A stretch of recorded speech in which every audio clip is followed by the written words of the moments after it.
you can hear me well back there. All right. I think you can see me well, but I can't see you. It's so bright here. So I'm going to move a little bit. Mark, thank you so much for hosting us and giving us this opportunity for the MEP Manufacturing Extension Partnership Program. I'm so humbled to present NIST. NIST is the National Institute of Standards and Technology, and I do have a little video clip for you. October was the manufacturing month. Well, every day is the manufacturing day. So we have a little clip for you, hoping to. We started Manufacturing Day because we realized that the way manufacturing was marketed was wrong. Manufacturing today is not what manufacturing was 10 years ago or 20 years ago. Most people, when they think manufacturing, they think of hot conditions, it's dark and it's dirty and it's dangerous. And it's not like that anymore, right? The manufacturing of old is not the manufacturing of today and tomorrow. If you move from the industrial age to the technological age to now the artificial age, it means that we have to learn some new competencies. The way we make things better is by learning new skills, not by doing things the way they've always been done. So our young people are really ready to take us to the next level. They're already so literate with technology. The same way we saw computers creating a lot of jobs by giving people tools, automation helps take things that are very, very tedious and automate those. The concept of just doing this one thing all day long the same exact way, that's what a robot does now. One myth that needs to be changed is that technology, automation, robotics, and now even AI is going to replace people. The companies that we see that are making those investments in those technologies and capabilities are the ones that are growing, creating more jobs, better paying jobs. What it's really doing is freeing up workers to be more creative and develop new products in faster and better ways that they couldn't do otherwise. So one of the cool things about manufacturing is that there are all the careers needed in every company. You can do science, you can do engineering, you can do art. You learned how to program using video games. You want to make hearts for those injured soldiers that are on the battlefield that have lost their heart. Whatever it is you're excited about, they have need for that in the workforce, especially in advanced manufacturing. We have to find a way to tell that story to children and adults alike so that they know the opportunities exist and that they belong in those spaces too. I have hope for the future because the teenagers that I know today want to make this world even better. With some really good training, a little bit of passion, and wanting to make some money, you can get into these roles. But we have to start somewhere as a way to engage students and parents and teachers and counselors and companies. The best way to see yourself into what the future can be is to go there and visit. Every day is Manufacturing Day, but one day a year we say that's going to be the pinnacle of Manufacturing Day. The first Friday of every October is Manufacturing Day. Folks can walk in freely and get to touch and feel manufacturing. It is the coolest thing. They are bright-eyed. They're looking all around. They're like, what does this do? What does that do? I didn't know you could do this with the robots. You mean I can code here just like in Minecraft? They see things they didn't know existed. If you've never been to Manufacturing Day, you have to go. Don't believe what I'm saying, just go out and see it yourself.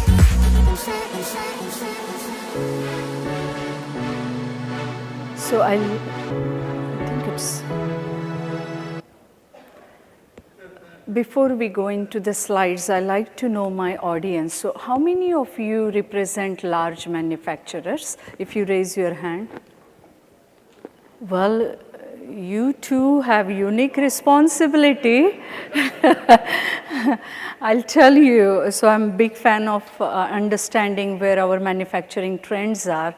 And when I read the report by ITIF, which is the Information Technology Innovation Foundation, what I learned that from 2010 to 2021, US large manufacturers grew by 14%, but the small manufacturers fell by 8%. So you too have a lot of work to do in terms of getting your small manufacturers into your pipeline and not just have transactional relationship with your small manufacturers or your small business suppliers, but truly have partnership with them so that they can be part of your value chain. And you can spread the word among your large manufacturing network. All right. Let's, so NIST, I'm very, very proud again to present the NIST. NIST has had 5 Nobel laureates, and these have different labs: materials measurement lab, physical measurement lab, engineering, information technology, communication technology lab, and also the unique neutron research facility. You know, I come from small manufacturing world. Before joining NIST, I worked for 20 years in small manufacturers in rural America. I worked for a semiconductor manufacturer.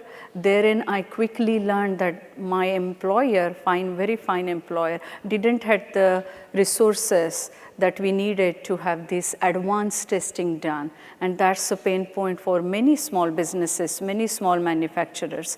What NIST does, it gives you that access to their sophisticated equipment, their world-renowned experts who can do your technology, help you with your technology validation, evaluation, and commercialization. So please look into the NIST labs and see how you can benefit from their user facilities.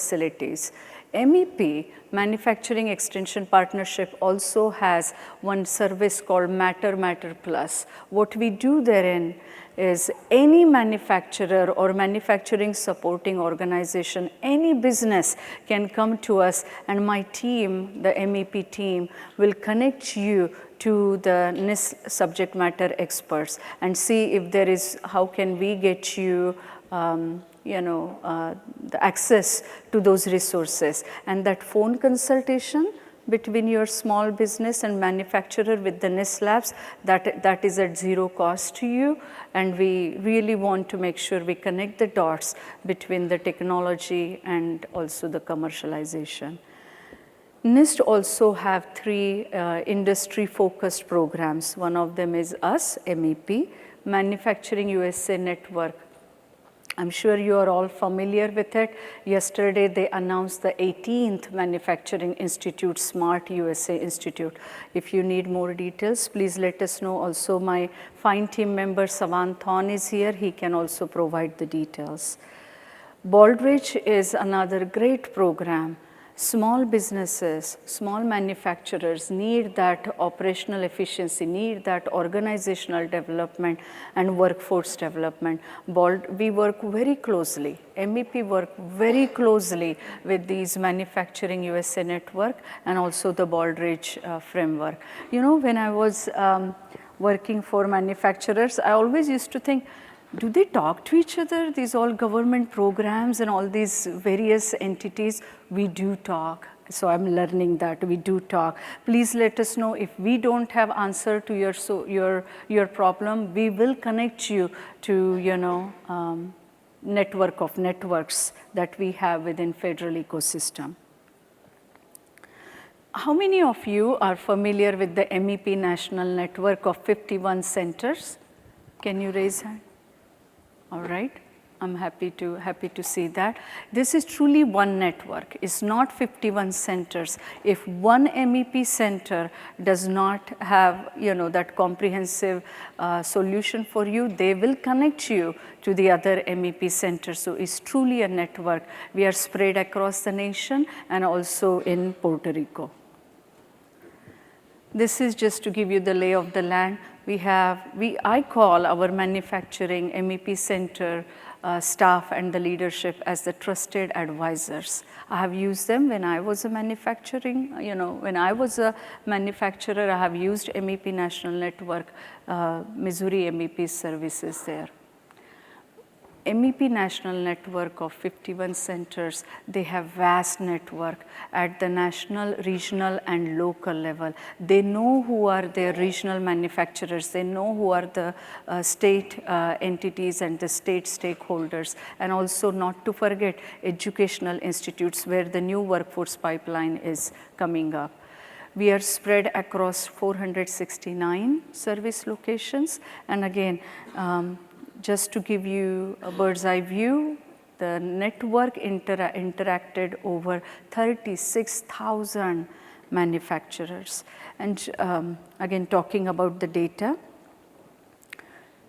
September 2024, 13 million workers contributed to manufacturing sector. And by 2034, there will be need for about 4 million manufacturing workers. Market reports say that, right? So we all have to work together. If you don't know your MEP center, your regional MEP center, I urge you to contact them and see the please see the technical and business services they provide to US manufacturers. This is the comprehensive, there should be one word, and that is both technical and business solutions. As you can see, the risk mitigation, sustainability, supply chain, you all know that, there are foundational services that manufacturers and businesses need to make that leap from technology readiness level to manufacturing readiness level. You need to know that, what are those ISO and regulatory quality framework and, compliance is needed.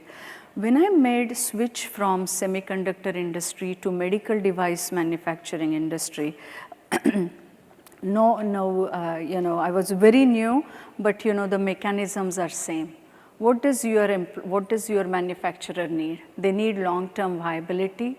They want to make sure they are trusted by their customers.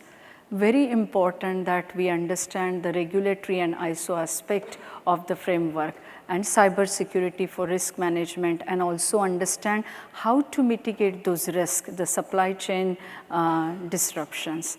MEP centers are very knowledgeable, and they work hand to hand with these small manufacturers to get the services implemented, to get those technologies, advanced manufacturing technologies integrated into their manufacturing floor, or help them with their digital transformation journey. So just so you know, MEP National Network has 3 strategic pillars for their plan, for their 5-year plan, and that is help mitigate the vulnerabilities that we see in our supply chain, workforce development, and leverage that technology innovation. We work with, like I said, we talk to very many government stakeholders. We have, I think just this past fiscal year, we implemented 8 MOUs with other agencies and other Manufacturing USA Institute. What does that do? It really, in a good way, forces the federal stakeholders to work with each other to benefit the manufacturers. Just to give you one example, Manufacturing USA Institute network, they have huge lab resources and access to these, equipment that you need for your digital transformation journey. What does MEP National Network has? In addition to that technical and business expertise, in addition to that, how do you get your business continuity? They have access to small and medium-sized manufacturers. I won't be exaggerating if I say about 70–80% of the clientele of MEP National Network is small manufacturers, and that's true for our nation too. If you see the landscape, large or predominant presence of our nation's manufacturing footprint stands on small manufacturers. Coming from rural America, so my mother doesn't like it when I say it, but I spend more time in Missouri than growing up in India. And what I learned is that if that small manufacturer in that community doesn't make it, that community doesn't thrive. So it's very important that you all understand the resources that these network, the MEP network and the other networks are providing for you and your clients. Cybersecurity, I'm preaching the choir here, I know that. But again, this is a business strategy. I have seen when one of my contract manufacturer couldn't deliver the services they need, and I know I had FDA inspection coming up. how do you qualify alternate contract manufacturer within 30 days while you have FDA inspection waiting and pending for you? So it's very important that cybersecurity is considered, as the business strategy and not just as an afterthought. This is IBM data, not endorsing IBM, but just to, again, reiterate the importance of risk management, cybersecurity, and that resiliency, supply chain resiliency for small manufacturers. If you look at that number, $105,000, that's not much for the large manufacturers in the room here. That's huge. That's huge for small businesses. They can't afford to lose that kind of money. They can't afford to have their lines down. They can't afford to lose a customer. So very important that, the small manufacturers, they have, again, the resources and the expertise for getting this resiliency in their supply chain. And MEP National Network can provide you with that. I think there are about 24 MEP Center representatives in this conference, and here, can the MEP Center representatives stand up, including you, Savan? Yeah. Thank you so much for making effort and spending your, time here. Please take a look, everyone, if you check who is among you who are representing MEP. During lunch, during coffee break, do try to connect with them, and I'm really grateful you are all present today. Thank you. Thank you.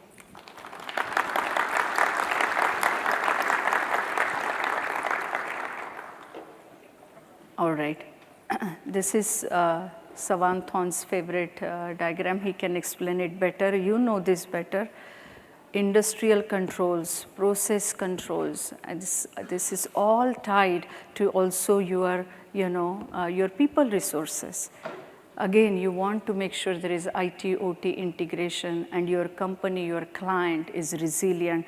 Trust is very important. One mishap, one setback can cost that client their business, and so, very important we stay resilient. MEP Center, so, national network. It's not just providing that basic cyber hygiene knowledge, but they'll work with you. They'll do the assessments with you. They'll help get you trained on that and be part of that digital transformation journey with you. CMMC, you know all the defense regulations. If you want to be part of the DoD supply chain, it's critical that, again, we are resilient and we understand cybersecurity. We understand what not only this anticipate the setbacks, but also how do we capitalize on new business opportunities? How do we anticipate the new growth? It's very important we stay technologically, savvy, and also really adopt cybersecurity framework. I just talked about assessing the manufacturer's resilience. So by training, I'm a chemist, and I like visuals, and the diagram is not on here. But if you are responsive, if your client is responsive but not proactive, that means you are fragile. If I draw that in a quad chart, so if you are resilient, if you are responsive but you are not proactive, you are fragile. If you are proactive but you are vulnerable, you are fragile. So resilience is you are both responsive and proactive. Very important. And MEP National Network, the center representatives that you see here, they will again work with you to make sure you go from that assessment to actual implementation of that particular solution for you or your client. This is the, again, defense is big part of our economy. About $3 trillion were contributed by manufacturing sectors to our nation's economy. This one is just to give you a glimpse of the defense spending and the defense sector contribution to our economy. Let's choose Maryland. If you see Maryland, you're talking about 5% of its defense spending as part of the state GDP. So it's very important we understand, again, coming from small manufacturing world, I have gone through that pain of, it's a good pain because it leads you to your business growth, to understand how do you qualify your manufacturer through that journey of CMMC or through that journey of, again, automation and digital transformation. MEP centers, if I pick on Texas MEP, Ohio MEP, and others, have helped their manufacturing clients with their CMMC journey going to level 3.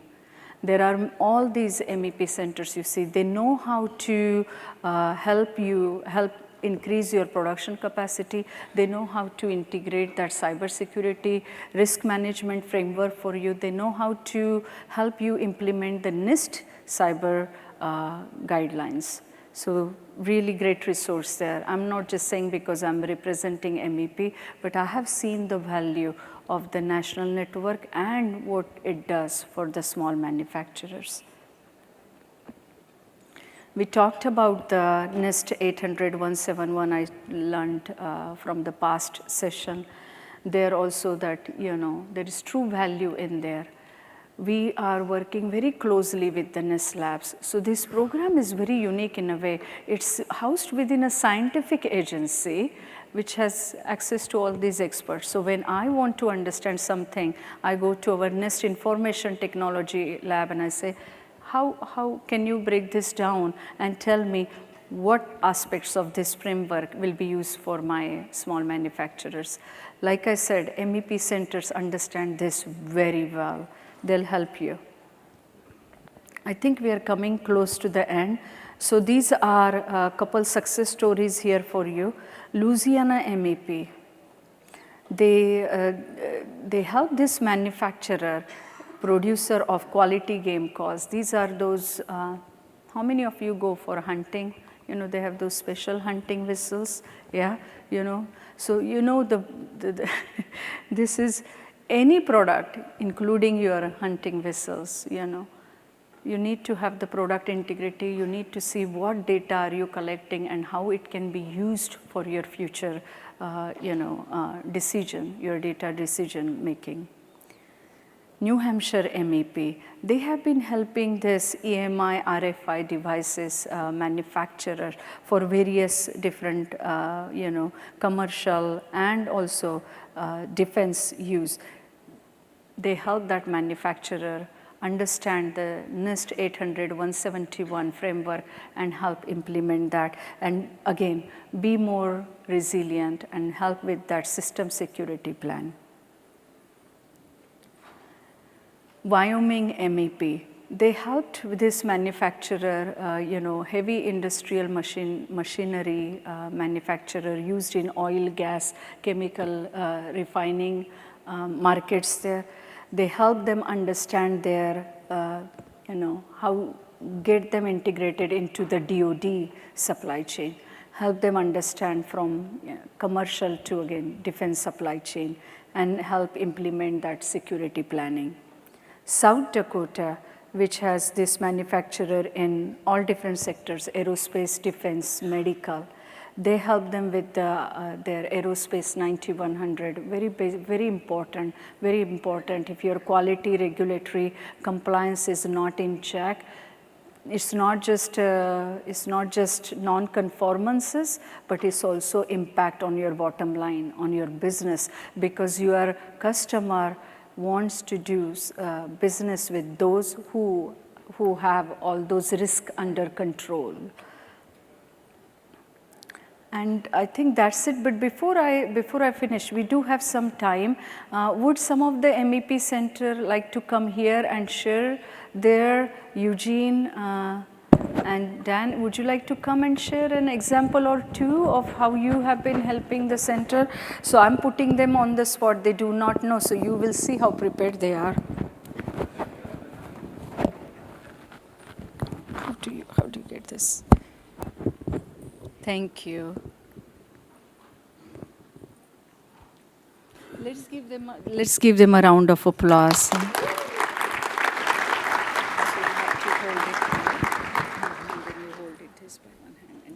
Close to your mouth. Hello? Right. Brian Vasquez with the Utah MEP. I'll just share a success story. We have this small CNC machine shop. They were trying to get more opportunities to grow. We helped them. They came looking for help and assistance for DoD contracts. Okay, we walked them through explaining all the requirements and then scoping how the NIST SP 100-171 will look like for them. We walked them through, we'll work with them for 11 weeks to get them in compliance. And once they figure out their compliance, got the score over 100, then they were able to secure a $2.5 million contract with Northrop Grumman. Right after, they got another $2.5 million contract with INL, Idaho Laboratories. So it was a big opportunity for them to increase their capacities. Also, I have another company that they saw the opportunity, and I visited them last week.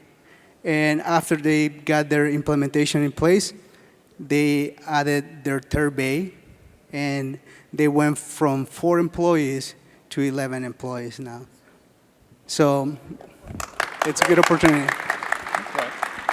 You guess I'm next, huh? Yeah. Hi, I'm actually retired Army Colonel, a retired Army Colonel Daryl Tippy with Texas MEP under name TMAC. Okay, we first probably made headlines back about 27 months ago. We worked with Aerogland, and they were the first one to pass a joint surveillance voluntary assessment, and actually got an award from the MEP National Director. Looking at Reagan Edens out here, he had fingerprints on this as well because I was using some of his material at the time to make that happen. But I'm just saying, you know, the MEP can take you all the way. Now, it was kind of at the request of Prime that I actually engaged with them. Now, what happened since then? Okay, they got bought out by Wincor. I don't exactly know for how much, but then Wincor in total got bought out by HECO for like $2.1 billion. So not only does this thing, you know, get you compliant, but it can have one heck of an impact on you as a business. Now, lately, late success story I just wrote here recently, we not only deal with established businesses, we had a small company by the name of Fluxworks. I'm going to assume this got published. Okay, hopefully I'm not setting things out too early. But Fluxworks had very, very proprietary technology with magnetic gears, essentially, that use permanent magnets. They don't require special power or anything to keep them magnetic. It was a very sought-after technology by NASA and DoD. This was a startup company, just a small number of people and everything else. We've got them ready, you know, working with third-party organizations as well, to where they're actually, you know, not only meeting the requirements, but they're essentially ready to go for a third-party audit. I've worked with companies, I'm talking to companies as low as 1. So, you know, I mean, we're kind of operating in that ultra-small range, and that's because there's several resources out here to help the bigger companies. But the MEPs we really, there's a lot more companies in the small range, okay, and we're coming up with unique solutions. Watch our page, watch our success stories. Give me about 2 or 3 months, and there'll be some new interesting stuff out there. I'm going to shut up and let Gene talk. Hey, I'm Eugene Jones from Purdue Manufacturing Extension Partnership, and what I'd like to get to is how the MEPs can work specifically with this audience, which I assume this audience is mostly MSPs and cyber professionals. So there was a very generous contracting through the Indiana Economic Development Corporation from a grant from the SBA that essentially funded us to help 100 unique businesses in the state of Indiana, small businesses in the state of Indiana, with either level 1 assessment and implementation, level 2 assessment, or vCISO support. Now, some of that we can support internally. Just think I'm the compliance and regulation guy, come to these things, maintain knowledge of the timeline and the rules. We do have some internal cyber experts, but they only focus on, they mostly focus on soft implementation. But then we reach out to partners like you, starting with the state of Indiana, to do the technical implementation, to do the monitoring and the support, those long-term technical solutions, either technical or sometimes policies and procedures that are needed to fully get to CMMC compliance, 800-172 R2 171, not 172, compliance, and then maintain that compliance. That is how specifically the Purdue MEP Cyber works with the services that you provide. So. Thank you, Jyoti. Or where's our bobblehead? Yeah. I guess one other thing that you really keyed on, Gene, is we're not competitors with you. We work with you to help get things done. We're here to make an impact. So, we're a resource even for you. So, and I've worked with so many of you in this room, I don't even want to start trying to name them all. So, that's all I got to say. Thank you. Thank you. I'm so proud of you. Thank you for coming up.